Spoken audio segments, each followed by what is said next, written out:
Hello everyone, स्वागत है आप सभी का आपके अपने यूट्यूब चैनल भीम पाठशाला। और सबसे पहले तो जो नए स्टूडेंट हैं हमारे चैनल को सब्सक्राइब करें, जिससे आपको हमारे हर एक वीडियो की नोटिफिकेशन टाइम टाइम पर मिलती रहे और आपके लिए जो बोर्ड एग्ज़ाम है उसके लिए आप बहुत बेनिफिट ले सकें सभी लेक्चर्स का। तो हमारा जो आज का लेक्चर्स है, जो हमारा आज का टॉपिक है वो है torque on dipole in uniform electric field. हमारे जो फर्स्ट चैप्टर है जो इलेक्ट्रिक चार्जेस एंड फील्ड्स, उसका ये बहुत ज़्यादा इंपॉर्टेंट टॉपिक होने वाला है। यहाँ बोर्ड एग्जाम में 3 मार्क्स का आता है एग्जाम में जरूर क्वेश्चन। और यहाँ torque on dipole in uniform electric field.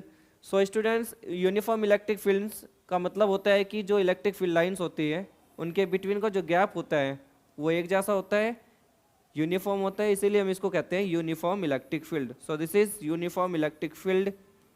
ये यूनिफॉर्म इलेक्ट्रिक फील्ड होता है और इलेक्ट्रिक फील्ड को हम ई से रिप्रेजेंट करते हैं। तो here suppose we have a dipole of dipole moment P placed in uniform electric field E at angle theta. मैं एक यहाँ पर डाइपोल कंसिडर करूँगा जिसका डाइपोल मोमेंट P होगा और उस डाइपोल को मैं इस यूनिफॉर्म इलेक्ट्रिक फील्ड के अंदर एक थीटा एंगल पर प्लेस कराऊंगा। तो वो डाइपोल जो है हमारा वो होता है आपका एक ऐसा चार्ज का पेयर जिसके पास होते हैं 2 चार्जेस, जिनमें एक हमारा जो चार्ज होता है वो -q होता है और दूसरा जो चार्ज होता है वो होता है +q चार्ज। हमने इस डाइपोल को इस इलेक्ट्रिक फील्ड के अंदर थीटा एंगल पर प्लेस कराया है। ये थीटा एंगल पर आपने इसको प्लेस करा दिया यहाँ पर। सपोज यहाँ ये A पॉइंट है और ये B पॉइंट है और ये O पॉइंट है। यहाँ पर हम ये चेक करना चाह रहे हैं कि जो आपने डाइपोल को यूनिफॉर्म इलेक्ट्रिक फील्ड E के अंदर इसको डाइपोल को प्लेस कराया है उस पर टॉर्क की वैल्यू यानी रोटेटिंग फोर्स। टॉर्क का मतलब होता है रोटेटिंग फोर्स, यानी ऐसा घुमाने वाला फोर्स जिसको हम टॉर्क कहते हैं। और यहाँ टॉर्क का मतलब होता है कि इस डाइपोल पर 2 फोर्सेस साइमल्टेनियसली अप्लाई होंगे, एक साथ 2 फोर्सेस इस पर अप्लाई होंगे, जिससे डाइपोल आपका यूनिफॉर्म इलेक्ट्रिक फील्ड के अंदर रोटेट होना स्टार्ट हो जाएगा, यानी घूमना स्टार्ट हो जाएगा। तो वही रोटेटिंग फोर्स यानी आपको टॉर्क की यहाँ पर मैथमेटिकल एक्सप्रेशन ड्राइव करके दिखाना है कि टॉर्क का डेरिवेशन क्या होता है, वो हम यहाँ पर ड्राइव करेंगे। तो सबसे पहले आप ये ध्यान दें यहाँ पर कि जो हमारा इलेक्ट्रिक फील्ड होता है वो हमेशा प्लस से स्टार्ट होता है और माइनस पे जाकर वो मिलता है, यानी electric field lines always start from positive and meet on negative, यानी इलेक्ट्रिक फील्ड की डायरेक्शन जो है ये पॉजिटिव से नेगेटिव की तरफ है। तो ये बात हमें पता है कि प्लस और माइनस चार्जेस के बिटवीन में फोर्स ऑफ अट्रैक्शन वर्क करता है। इनके बीच में जो फोर्स लगेगा वो अट्रैक्शन का लगेगा। तो माइनस यानी ये वाली जो साइड है, माइनस वाली जो साइड है, इस प्लस के चार्ज पर एक फोर्स इधर की तरफ लगाएगी, इधर की तरफ एग्जर्ट करेगी, और यहाँ जो फोर्स लगेगा प्लस क्यू पर जो फोर्स लगेगा वो लगेगा F equal two plus Q E. ये बात हमें पता है कि फोर्स का जो फॉर्मूला होता है वो होता है F equal to q E. तो ये इस पर यहाँ पर हमने इस पर ये फोर्स एग्जर्ट कर दिया, इसको आप वेक्टर के टर्म में लिख सकते हैं इस तरह से। ऐसे ही यहाँ इधर की तरफ भी इस पर एक फोर्स लगेगा F equal to minus q E. तो इस पर आप माइनस क्यू ई लिखेंगे क्योंकि इसका अपोजिट है, फील्ड इधर है और फोर्स इस पर इधर की तरफ है, तो माइनस इस वजह से यहाँ पे आप लिखेंगे माइनस क्यू ई। सिंपल फॉर्मूला होता है F इक्वल टू क्यू। ये इलेक्ट्रिक फील्ड इंटेंसिटी के फॉर्मूले से आया। इलेक्ट्रिक फील्ड इंटेंसिटी का फॉर्मूला होता था फोर्स पर यूनिट चार्ज। तो ये फोर्स का फॉर्मूला आता था F equal to q naught E vector. ये फोर्स का फॉर्मूला होता था। तो हमें पता है कि जो डाइपोल होता है, डाइपोल की जो माइनस क्यू और प्लस चार्जेस के बिटवीन की डिस्टेंस होती है उसको हम स्मॉल डिस्टेंस कहते हैं। ये 2L होती है। माइनस क्यू से लेकर के प्लस क्यू तक की जो डिस्टेंस है वो 2L है। हमें चाहिए टॉर्क का डेरिवेशन। तो स्टूडेंट, ये बहुत आपको ना बोर्ड एग्जाम में स्टार्ट कहाँ से करना है। बोर्ड एग्जाम में सबसे पहले तो आप बनाओगे डायग्राम। देखो डायग्राम के आपको अलग मार्क्स मिलते हैं, 1 मार्क्स आपको, ये 1 मार्क्स आपको कंप्लीट हो गए। यहाँ आप डायग्राम जरूर बनाओगे एग्जाम में। डायग्राम बहुत इंपॉर्टेंट होता है। जितने भी डेरिवेशन है और जिनमें डायग्राम है आप डायग्राम जरूर वहाँ पर शो करके दिखाओगे। तो यहाँ पर जो हमारा ये डाइपोल है उसको हमने इलेक्ट्रिक फील्ड के अंदर प्लेस कराया है। तो सबसे पहले हम एक डाइपोल कंसिडर करेंगे। Consider an electric dipole an electric dipole of dipole moment p vector placed in uniform electric field E vector at an angle theta. हमने इस डाइपोल को यूनिफॉर्म इलेक्ट्रिक फील्ड ई के अंदर थीटा एंगल पर place कराया है। तो student torque का यहाँ सिंपल जो फॉर्मूला होता है, सिंपल जो इसका फॉर्मूला होता है वो आपको ध्यान रखना है। यहाँ पर टॉर्क का जो थियोरेटिकली फॉर्मूला होता है वो होता है मैग्नीट्यूड ऑफ ईदर फोर्स, यानी जो हमारे फोर्स है, ये कितने फोर्स है, एक इधर की तरफ है, यानी एक फोर्स तो फील्ड के अलोंग है, एक फोर्स है फील्ड के अपोजिट, फील्ड के अलोंग प्लस क्यू ई और फील्ड के अपोजिट माइनस क्यू ई। तो यहाँ जो हमारे फोर्स हैं वो प्लस क्यू ई और माइनस क्यू ई है। इसका मैग्नीट्यूड, आप किसी भी फोर्स का मैग्नीट्यूड लोगे तो वो क्यू ई तो होगा। और टॉर्क को ना हम यहाँ टो से रिप्रेजेंट करते हैं, ये टॉर्क टो होता है, इसको टो बोलते हैं। इसी तरह बनाना आपको ये। और इसका जो फोर्स का मैग्नीट्यूड होगा वो कितना होगा, वो होगा क्यू ई, ठीक है। और टॉर्क का simple formula, torque equal to magnitude of either forces into perpendicular distance between forces.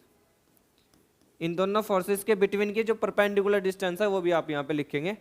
तो अभी मुझे यहाँ मल्टीप्लाई में परपेंडिकुलर डिस्टेंस चाहिए। तो परपेंडिकुलर डिस्टेंस डायग्राम में देखो कौन सी है।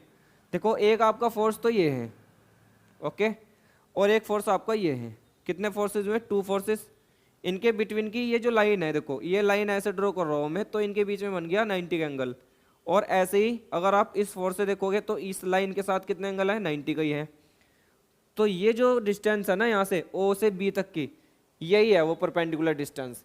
तो आपको यहाँ जो टॉर्क निकालना है, टॉर्क का मतलब होता है फोर्स, यानी मैग्नीट्यूड ऑफ ईदर फोर्स। तो दोनों फोर्स में से किसी एक फोर्स का मैग्नीट्यूड ले लो और उनके बिटवीन की आप डिस्टेंस ले लो परपेंडिकुलर वाली। तो परपेंडिकुलर डिस्टेंस है ओ बी, तो मुझे ओ बी निकालनी यहाँ पे पहले। तो मल्टीप्लाई में आप लिखेंगे यहाँ पर ओ बी। तो ओ बी में यहाँ डायग्राम से ही फाइंड करूंगा perpendicular distance O B, okay. तो आप इसमें परपेंडिकुलर डिस्टेंस फाइंड करने के लिए इसमें वर्क करोगे in right angle O A B. O A B में मैं साइन थीटा यूज कर रहा हूँ। साइन थीटा इक्वल टू क्या होता है, साइन थीटा इक्वल टू होता है perpendicular upon hypotenuse. Perpendicular upon hypotenuse, theta के सामने वाली जो साइड होती है वो होती है परपेंडिकुलर, यानी ओ बी मेरी परपेंडिकुलर है यहाँ, परपेंडिकुलर अपॉन हाइपोटेनियस। ये ए बी है हमारी हाइपोटेनियस, तो ये परपेंडिकुलर है और ये हाइपोटेनियस है। तो हाइपोटेनियस है यहाँ कितना, ए बी। इसके मल्टीप्लाई यहाँ कर दो तो ओ बी की वैल्यू आएगी A B sine theta, A B sine theta. तो हमने यहाँ पे ओ बी फाइंड कर लिया, ओके। अब यहाँ ओ बी है हमारा जो, वह है कितना, O B equal to, O B A B कितना है, ए बी डायग्राम में आप देखो ए बी है 12 सेपरेशन। तो यहाँ ए बी की जगह आप क्या पुट कर देंगे, 12। तो ये बन गया 12 साइन थीटा। तो कुल मिलाकर के जो हमारे पास यहाँ पे परपेंडिकुलर डिस्टेंस फाइंड हुई है वो है O B equal to 12 sine theta. तो मैं यहाँ इस फॉर्मूले में जो टॉर्क का फॉर्मूला है क्यू ई इंटू में ओ बी की जगह 12 साइन थीटा पुट कर दूंगा तो आ जाएगा टॉर्क। जो टॉर्क है वो है tau equal to q E into में ओ बी, यानी परपेंडिकुलर डिस्टेंस बिटवीन फोर्सेज। तो परपेंडिकुलर डिस्टेंस है हमने जो फाइंड करी है वो है 12 साइन थीटा। तो मैं उसको यहाँ पुट कर देता हूँ और हमें टॉर्क का जो मैथमेटिकल एक्सप्रेशन मिलता है वो मिलता है tau equal to q E as it is, और परपेंडिकुलर डिस्टेंस की जगह मैं यहाँ पुट कर देता हूँ 12 साइन थीटा, ओके। और स्टूडेंट हमने ना डाइपोल मोमेंट पढ़ा था, इलेक्ट्रिक डाइपोल मोमेंट, और उसकी डेफिनेशन थी product of magnitude of either force and separation between charges. Dipole, electric dipole moment की डेफिनेशन थी ना, तो P इक्वल टू होता है Q इंटू 12, Q इंटू 12। तो इसमें बन तो गया, Q तो ये रहा, 12 ये रहा। तो यहाँ Q इंटू 12 की जगह क्या पुट कर देंगे, यहाँ P पुट कर देंगे। तो टो इक्वल टू आ जाएगा P E साइन थीटा। तो ये हमारे पास टॉर्क का एक मैथमेटिकल एक्सप्रेशन यहाँ पे हम फाइंड कर लेते हैं। ये हमारा एक फॉर्मूला होता है टॉर्क का। तो किसी भी डाइपोल पर यूनिफॉर्म इलेक्ट्रिक फील्ड ई के अंदर जो डाइपोल मोमेंट जो टॉर्क होता है वो होता है tau equal to p E sine theta, जहाँ पी जो है वो है आपका इलेक्ट्रिक डाइपोल मोमेंट, जहाँ ई है वो है आपका इलेक्ट्रिक फील्ड, और जो ये थीटा है ना, ये थीटा है हमारा angle between electric field and dipole moment P, यानी पी और ई के बीच का ये थीटा एंगल है।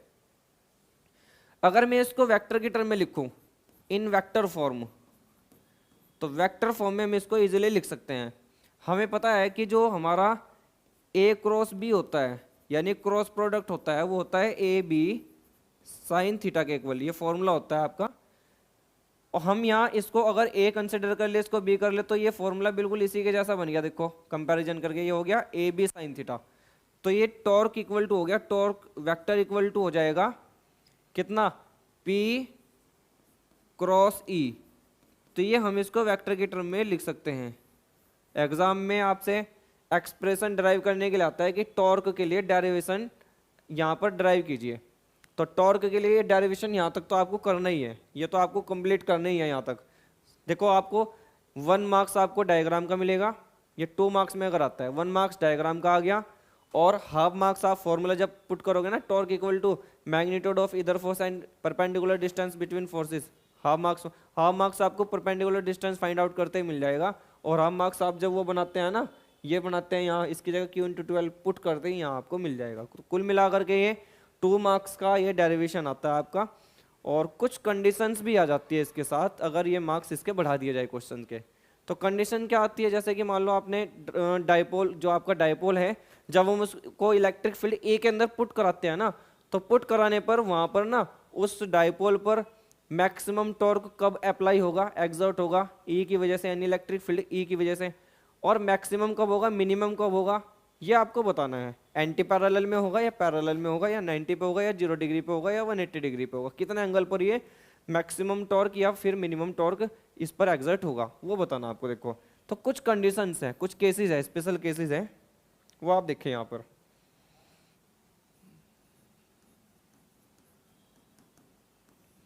जिनमें से जो पहला केस है वो आप देखें यहाँ।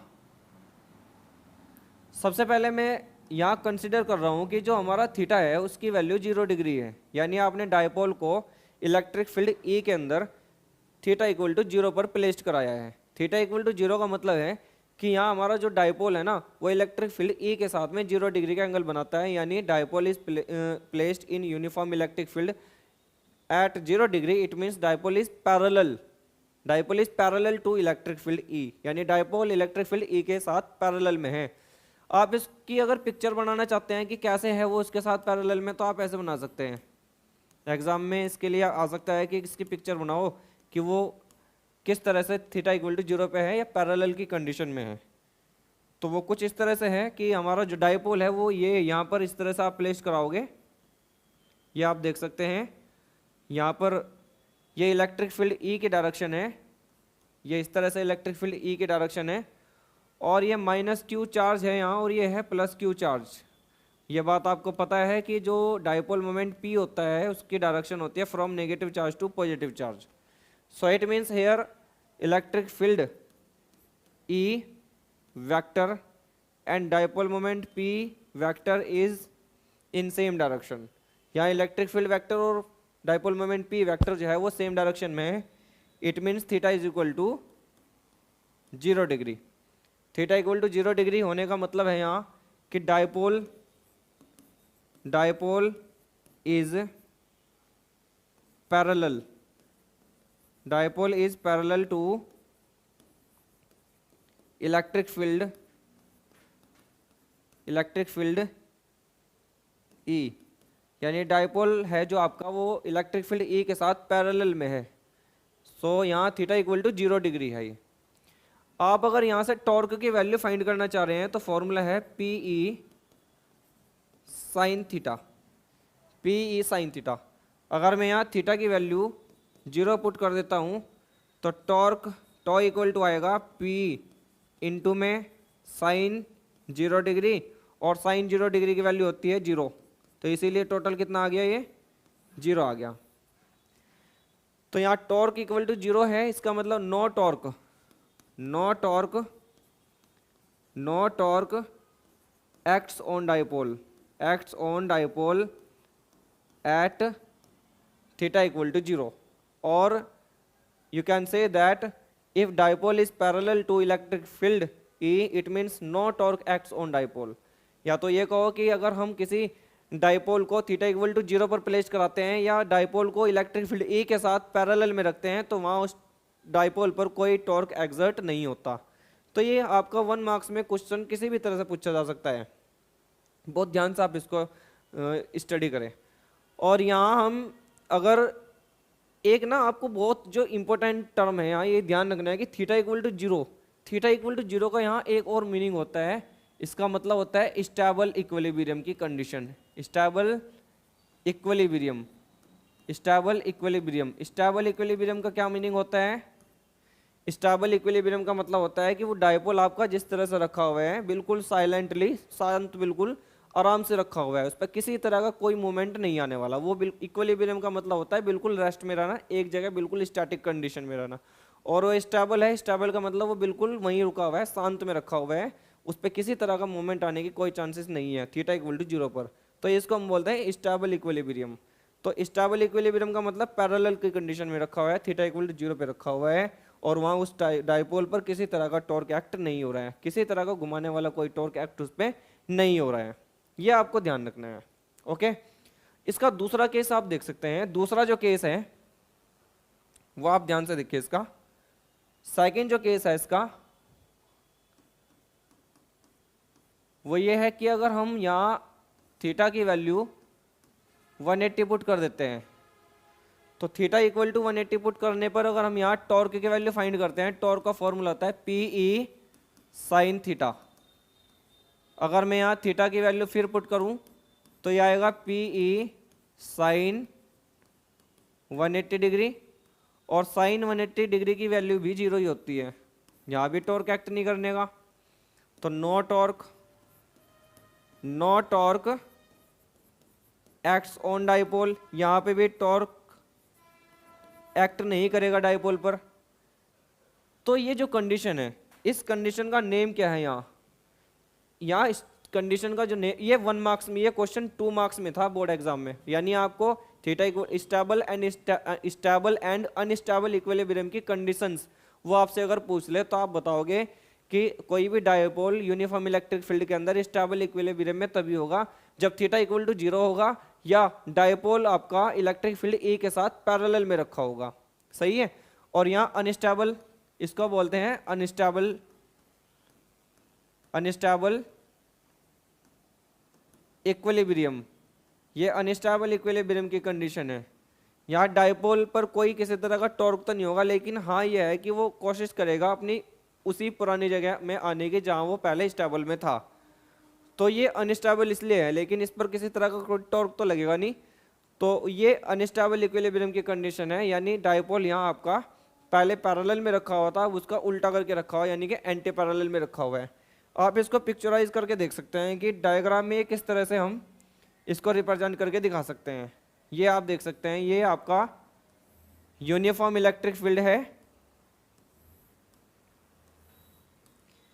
ये यूनिफॉर्म इलेक्ट्रिक फील्ड E है आपका। हम इसी यूनिफॉर्म इलेक्ट्रिक फील्ड के अंदर एक डाइपोल को प्लेस करा रहे हैं, लेकिन आप एक बात का बिल्कुल यहाँ ध्यान दें कि पहले जो डाइपोल मोमेंट P की जो डायरेक्शन थी वो इलेक्ट्रिक फील्ड E की डायरेक्शन के लॉन्ग थी, लेकिन यहाँ अपोजिट होनी है because it is anti parallel condition. कोई भी डाइपोल जो आपका पहले 0 डिग्री पे रखा हुआ था अब वो 180 में है, 180 में कैसे होगा? इस तरह से आप इसको कंसिडर कर लो कि अगर मान लो ये यहाँ सपोज इसका ये यहाँ पर कोई चार्ज प्लस Q चार्ज है, इसको आप रोटेट करोगे तो कितने एंगल बनेगा? 90 का। और फिर यहाँ पे लाओगे तो कितना हो गया? 90। तो यहाँ तक हो गया, 90 इधर का हो गया, 180 नहीं हो गया पूरा। तो डाइपोल घूम करके बिल्कुल ऐसे अपोजिट हो जाना है। तो पहले -Q चार्ज तो यहाँ था, अब -Q चार्ज इधर की साइड लिखेंगे और इधर +Q charge. Dipole moment P की डायरेक्शन क्या होती है? From negative charge to positive charge. तो यहाँ जो कंडीशन है वो इस तरह से है आपका इलेक्ट्रिक फील्ड ई तो सेम डायरेक्शन में है, लेकिन डाइपोल मोमेंट जो है वो पी आपका अपोजिट डायरेक्शन में यहाँ पर हो चुका। तो थीटा इक्वल टू कितना होगा, थीटा इक्वल टू होगा 180 डिग्री। तो थीटा इक्वल टू 180 डिग्री क्यों हुआ, क्योंकि ये एंटी पैरेलल में है, because dipole is anti parallel to electric field E. Dipole जो है वो एंटी पैरेलल में है इलेक्ट्रिक फील्ड ई के साथ। तो एंटी पैरेलल का मतलब कि यहाँ पर थीटा की वैल्यू कितनी होगी, 180 डिग्री होगी। और बोर्ड एग्जाम में ये आपका 1 मार्क्स में आता है कि स्टेबल एंड अनस्टेबल इक्विलिब्रियम की कंडीशंस क्या होती है। स्टेबल इक्विलिब्रियम की कंडीशन में आप थीटा इक्वल टू 0 पुट करेंगे, वहाँ पे कोई किसी तरह का टॉर्क नहीं लगेगा उस पर डाइपोल पर, और वो वहाँ पर बिल्कुल रेस्ट की कंडीशन में रखा रहेगा डाइपोल। यहाँ पर ये डाइपोल आपका बिल्कुल उसके अपोजिट में रखा है, यानी कि ये डाइपोल आपका इधर के साइड रखा होगा, और इधर के साइड में रखा होने का मतलब है कि ये इसका डाइपोल मोमेंट इधर वर्क करेगा, इलेक्ट्रिक फील्ड इधर होगा। ये थोड़ा सा यहाँ अनस्टेबल होने का मतलब है कि ये स्टेबल नहीं है। स्टेबल ना होने का मतलब कि इस पर टॉर्क जो है वापस उसी जगह पर आने के लिए इस पर एक टॉर्क एक्ट करेगा। तो कुल मिलाकर के बात यह है कि यहाँ थीटा इक्वल टू 180 डिग्री आपको लिख देना है बोर्ड एग्जाम में, अगर अनस्टेबल कंडीशन लिखने के लिए आती है बोर्ड एग्जाम में, और यहाँ किसी तरह का टॉर्क इस पर एक्ट नहीं करेगा।